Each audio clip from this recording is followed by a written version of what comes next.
Hey y'all, welcome back to Healing Not Healed. I just love saying hey y'all. I know I started with like hey everybody, but hey y'all really just gives it that southern feel because we from the South, but that's not even important. Today's episode is one I didn't expect to record this soon, but the more time I spent with God, the more I realized this wasn't just about behavior changes. It was about heart posture. So today's episode is called Where is Your Heart? Because I think a lot of us focus on appearances, habits, routines, relationships, goals, but God is constantly looking deeper at the heart.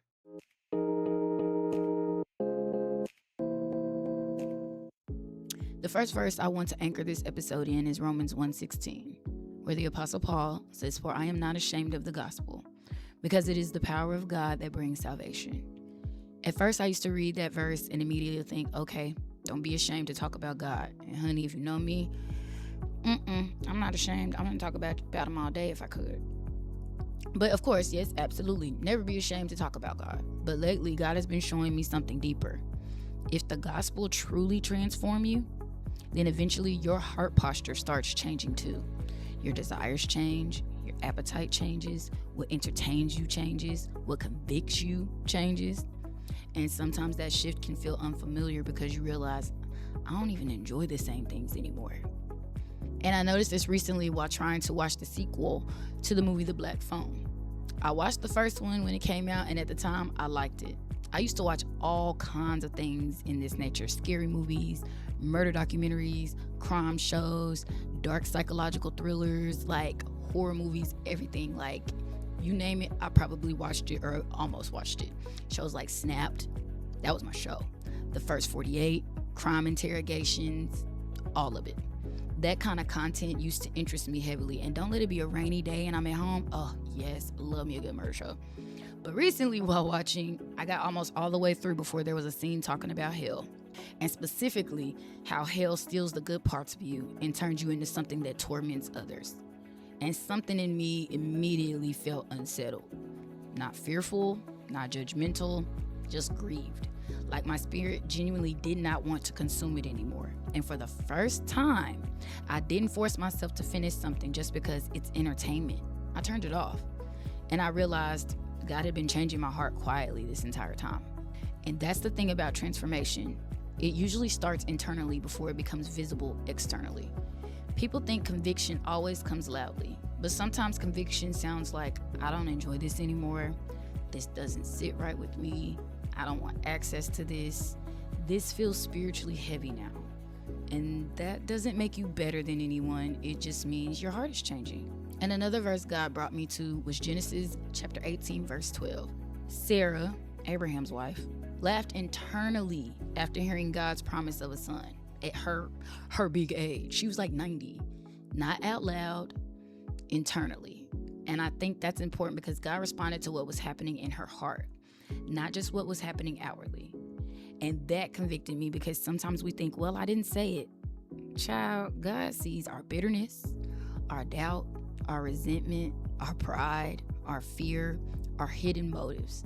The heart is always speaking, even silently. God has also been showing me areas where my own heart needed work. Not just behavior, heart posture. Because you can serve God publicly, quote scripture, look healed externally, and still internally struggle with unbelief, hardness, cynicism, unforgiveness, emotional walls.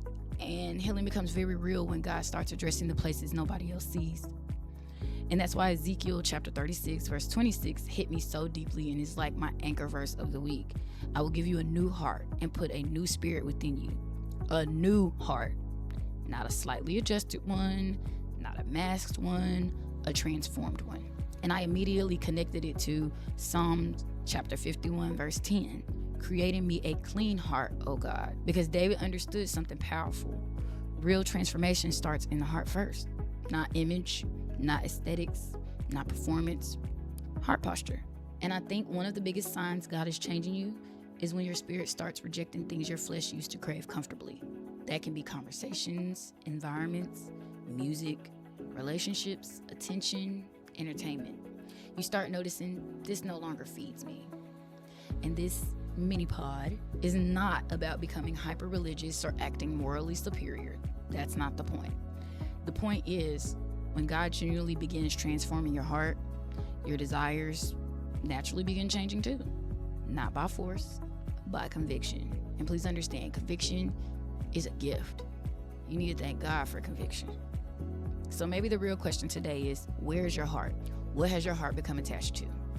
What has hardened it? What are you feeding it daily? And what is God trying to remove from it gently? Because sometimes we ask God to change our life while protecting the very things damaging our heart. I'm still learning this, still surrendering things, still noticing shifts in myself that I can't fully explain yet. But I do know this, when God starts transforming your heart, you stop craving certain things naturally. Not because somebody forced you to let go, but because your spirit no longer finds comfort there. Guess what? A changed heart changes your appetite. If this mini pod blessed you, don't forget to like, comment, share, and subscribe to stay up to date on all new episodes and mini pods. And follow the podcast Instagram at Healing Not Healed Pod, all one word. And as always, stay healing.